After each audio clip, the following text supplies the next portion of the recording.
রাতের বেলায় লাশ নিয়ে কলকাতা থেকে দিল্লি যাচ্ছে। পথের মধ্যে ড্রাইভার এবং হেল্পারের চায়ের নেশা ধরলো। তাই তারা রাস্তার পাশে একটা চায়ের দোকান দেখে গাড়ি থামিয়ে দুজনে সেখানে চা খেতে ঢুকলো। তারা দোকানে বসে চা খেতে লাগলো। এদিকে এক লোক দিল্লির উদ্দেশ্যে বাড়ি থেকে বার হয়ে গাড়ির অপেক্ষায় রাস্তায় থাকতে থাকতে অনেক রাত হয়ে গেল। সে গাড়ি না পেয়ে রাস্তার পাশেই বসেছিল।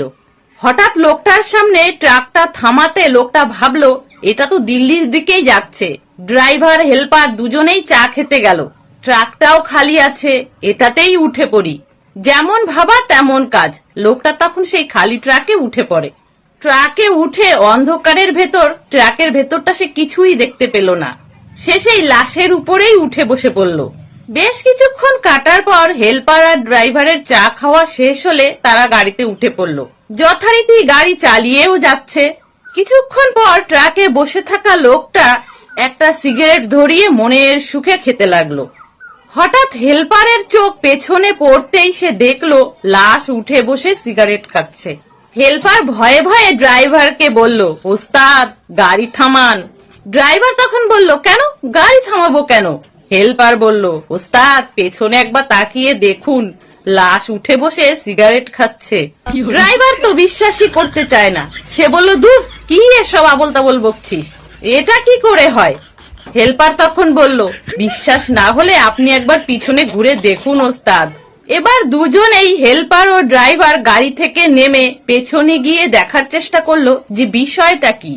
তারা যেই পেছনে গেল, লাশের উপর বসে থাকা লোকটা সিগারেট টানতে টানতে বলল, কিরে গাড়ি থামালি কেন?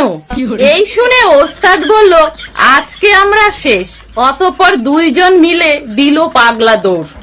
দুজনকে এমন ভাবে পরিমরি করে দৌড়াতে দেখে লাশের উপরে বসে থাকা লোকটা ভাবলো মনে হয় নিশ্চয়ই কোনো সমস্যা হয়েছে, নইলে ওরা ওরকম ভাবে দৌড় দিল কেন? বসে থাকলে সেও বিপদে পড়বে, এই ভেবে সেও তাদের পেছন পেছন দৌড়াতে লাগলো। হেল্পার আর ড্রাইভার পেছনে তাকিয়ে দেখে লাশটাও ওদের পেছন পেছন দৌড়াচ্ছে। হেল্পার বলল, ওস্তাদ আজ আর আমাদের রক্ষে নেই, লাশটাও আমাদের পেছন পেছন দৌড়াচ্ছে, নিশ্চয়ই আমাদের ঘাড় মটকাবে, তাড়াতাড়ি দৌড়ান। এই বলে ড্রাইভার আর হেল্পার আরো জোরে ছুটতে লাগলো।